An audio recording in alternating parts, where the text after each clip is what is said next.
Salut à tous, j'espère que vous allez bien. Aujourd'hui je vous retrouve avec mon super t-shirt Nivy Création, la marque de ma sœur qui fait du coup de la broderie sur vêtements. Je vous mets son lien en barre d'infos si ça vous intéresse. Bref, je vous retrouve aujourd'hui pour une nouvelle vidéo à l'approche de la fête des mères.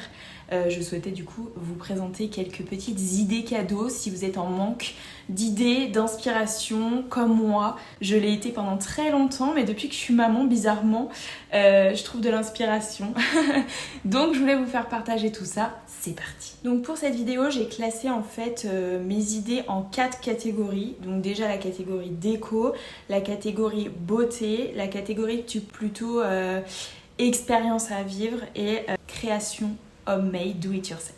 Pour commencer, je vais vous parler de tout ce qui est déco. Ça fait partie intégrante de mon emploi en tant que responsable communication d'un magazine de déco. C'est très bizarre du coup parce que je pense jamais à offrir de la déco et je trouve ça dommage, d'autant plus que la fête des mères c'est clairement un événement, on va dire, qui est propice à ça, puisque la déco c'est quelque chose qu'on aime garder. Des pièces qui ont quand même une certaine histoire et quelque chose d'assez émouvant là-dedans, je trouve. Que ce soit un vase ou une bougie ou un tableau ou peu importe en fait. Aujourd'hui, je voulais vous parler de 2 idées cadeaux, notamment la céramique, puisque comme vous avez pu le voir si vous vous intéressez un peu à la déco, c'est une technique en fait qui est très à la mode et qui permet d'avoir de la très jolie vaisselle faite main, plus ou moins à prix abordable et surtout peut être personnalisée.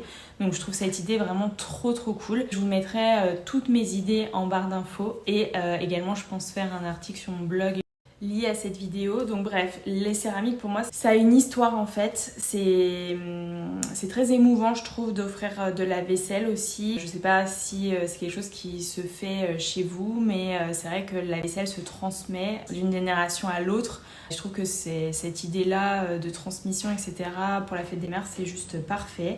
Donc ma première idée c'est la céramique et la seconde dans la déco ce sont les bouquets de fleurs séchées. Parce que pour ne pas avoir du tout la main verte et pour les trouver de plus en plus sublimes, il y a des marques qui proposent des bouquets juste magnifiques qui du coup s'utilisent en déco et donc qui ne demandent pas forcément d'entretien. Donc pour les personnes qui ont peur de laisser crever la plante, c'est fait offert pour la fête des mères quand même qui est assez symbolique. Je trouve que les fleurs séchées sont une excellente alternative, d'autant plus que aujourd'hui il existe de plein de couleurs donc qui s'adaptent vraiment à tous les intérieurs. Je trouve que c'est vraiment une super idée également. Aujourd'hui je me focalise sur 2 idées par thématique puisque je vais en couvrir 4 donc ça fait déjà énormément d'idées, mais il y en a tellement d'autres que je pourrais citer, comme je vous le disais, les vases en céramique aussi. La céramique elle est une technique très large qui peut s'étendre sur plusieurs pièces, donc aujourd'hui je vous parle de la vaisselle tout ça, mais bien sûr il y a des vases ultra canons également à choper à ce niveau là. Pour continuer du coup dans un domaine similaire, donc c'est le do it yourself. Si vous êtes plutôt créative, c'est vrai que j'ai depuis quelques années l'habitude d'offrir des cadeaux, que ce soit pour la fête des mères ou bien pour les anniversaires ou pour d'autres occasions que je fais moi, parce que je trouve quand même la symbolique assez forte, dans le sens où je passe du temps pour faire le cadeau à la personne, donc clairement je prends le temps de le faire. Ça me permet de me remémorer aussi des moments avec la personne en question, etc. Je trouve que c'est très fort comme cadeau parce que la personne sait que vous y avez passé du temps, que vous avez créé cet objet ou autre en fonction de ses goûts, donc vous êtes quand même arrêté sur ce qu'elle aimait, etc. et que vous avez réfléchi à tout ça.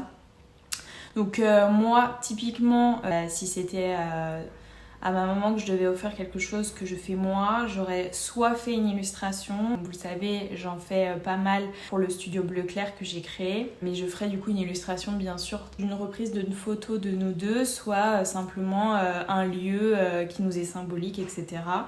Et la seconde idée, c'est plutôt tout ce qui est bijoux fantaisie, quoi, que ce soit un bracelet, un collier, ça peut être plein de choses. C'est vrai que travailler, les perles de rocaille peuvent vraiment faire des petites pépites.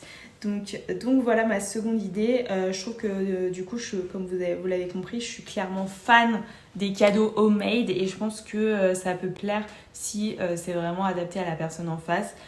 Ce genre de cadeau n'est pas adapté à toutes les personnes, mais bon, votre maman, vous la connaissez suffisamment pour savoir si c'est le cas ou pas. Donc voilà. Pour le troisième thème, j'ai choisi les box beauté notamment, parce qu'il en existe des milliards. Moi, je parle aussi par rapport à ma maman, je sais qu'elle aime, etc.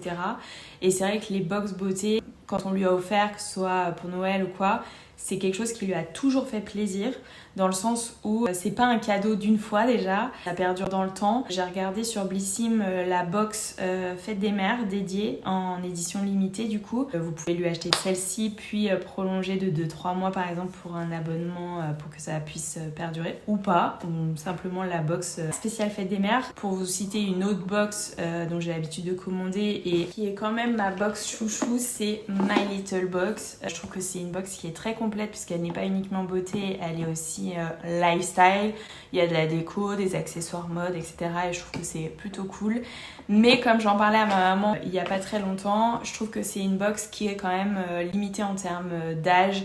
Les bijoux sont quand même très tendance et je trouve qu'à 50-60 ans, on met pas forcément ce genre de pièces. Donc je vous conseillerais plutôt de partir sur la box Blissim qui est une box ultra cool en termes de découverte de cosmétiques, etc. Je trouve ça super cool et clairement ma maman et je pense beaucoup d'autres ont beaucoup d'attirance en termes de prendre soin de sa peau, routine skincare très poussée qu'on n'a pas forcément nous à notre âge mais qui le devient au fil du temps d'ailleurs. Que je vous ferai une petite vidéo sur le sujet parce que moi mes habitudes ont clairement changé en la matière. Les box c'est quelque chose qui fait toujours plaisir. C'est pas une idée qui sort de l'ordinaire, mais les box c'est quand même de notre génération, quoi, pas forcément celle de nos mamans, donc ça peut être quand même innovant pour certaines. Donc enfin pour terminer, je vous parlais d'expérience un peu, parce que c'est vrai qu'on pense beaucoup aux cadeaux matériels, etc. Mais moi de plus en plus, j'aime qu'on m'offre des expériences, donc ça peut être un soin du visage par exemple, donc ça c'est ma première idée, soin du visage, massage, journée jacuzzi, sauna, détente, tout ça. Je trouve que c'est voilà, journée bien-être en fait, toutes les deux avec votre maman ou avec vos frères et sœurs et votre maman. Passer ce moment ensemble, c'est juste ultra symbolique et vous en souviendrez, vous vous remémorerez des souvenirs, etc. Donc je trouve que c'est vraiment aussi un cadeau qu'il ne faut pas délaisser parce que c'est clairement top. Et puis dans la même idée, pas forcément en bien-être mais plutôt en gourmandise, passer tout simplement le jour de la fête des mères ou bien plus tard. Pas forcément libre ce jour-là, aller dans un très bon resto avec votre maman, même en famille, hein, peu importe, parce que c'est la fête des mères, mais au final, autour d'une maman gravite toute la famille quand même. Donc c'est un moment vraiment à passer en famille, mais vous pouvez aussi choisir de la prendre uniquement elle et de passer un bon moment dans un très bon resto. Je dis très bon resto, mais il y a des restos à tout prix qui sont très bons et qui font plaisir. Donc voilà. Voilà concernant mes idées. Donc moi, concernant la séance bien-être, je vous parlais de ça parce qu'en fait, j'ai retrouvé une carte cadeau qu'on m'avait offerte pour la naissance de Lucas. Les collègues de Thomas d'ailleurs qui m'ont offert ça, donc j'ai trouvé ça juste super bien. Parce que c'est vrai que quand un bébé naît, on pense obligatoirement entre guillemets à lui acheter quelque chose à lui, mais c'est vrai qu'on délaisse beaucoup la maman et quand j'ai reçu ce cadeau, ça m'a vraiment fait monter les larmes aux yeux. Dans le sens où je me dis, bah ouais, moi aussi j'ai quand même travaillé quoi pour que ce petit bout naisse. Donc j'ai été vraiment surprise et agréablement surprise. Et d'ailleurs, je pense que je vais vraiment prendre en considération ça pour lorsque mes amies tomberont enceintes ou des personnes de ma famille. Parce que c'est vrai que la maman est souvent oubliée. Je parle pas d'un cadeau de fou, etc. Mais juste une petite attention, ça fait vraiment plaisir. Donc voilà, une petite carte cadeau chez Passion Beauté. Et donc j'ai regardé un peu, on a le droit à des soins du visage en fonction en fait du centre où vous allez. Vous pouvez aussi même avoir des massages. et je trouvais ça juste très très agréable comme cadeau. Moi je suis toujours partante pour un massage ou quoi, donc voilà, c'est quelque chose qui fait toujours plaisir. Donc voilà concernant mes différentes idées pour la fête des mères, j'espère que ça vous a inspiré, j'espère que ça vous a donné des idées nouvelles. En tout cas moi je vais m'en inspirer très fortement. Si vous avez des idées un peu qui changent de l'ordinaire, n'hésitez pas à les laisser en commentaire pour qu'on s'aide tous ensemble. J'espère que cette vidéo vous a plu et vous aura inspiré. N'hésitez pas à me laisser un petit pouce si vous avez aimé, à vous abonner si c'est pas encore fait. Je vous fais plein de gros bisous, j'espère que vous ça va et je vous dis à très vite.